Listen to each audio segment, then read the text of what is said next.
નમસ્કાર, એબીપી અસ્મિતા સાથે હું પૂનમ। ઓપરેશન મ્યુલ હન્ટ હેઠળ સુરતમાં મોટી કાર્યવાહી કરવામાં આવી। બેંક એકાઉન્ટ ભાડે આપનાર 67 શખ્સોની ધરપકડ કરાઈ। છેતરપિંડીના રૂપિયા બેંક એકાઉન્ટમાં જમા કરાવાતા હોવાનો ખુલાસો થયો। બેંક એકાઉન્ટ ભાડે આપનારને કમિશન ચૂકવાતું હોવાનો પણ ખુલાસો થયો।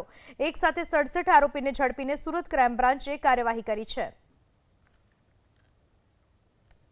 નાયબ મુખ્યમંत्री हर्ष संघवीना आदेश बाद गुजरातभर में ऑपरेशन म्यूल हंट चलाववामां आवी रही है। त्यारे सीधी तस्वीरों तमे जोई शको छो। सूरत में पण 60 थी वधु जेटला शख्सों छे तेमनी अत्यारे हाल धरपकड़ करी लेवामां आवी छे। आटली मोटी संख्या में धरपकड़ पहली वखत हशे अने जे प्रमाणे तस्वीरों तमे जोई शको छो आ तमाम लोको एवा छे जेमणे पोतानुं बैंक एकाउंट छे ए अन्यने वापरवा माटे आपी दीधुं हतुं।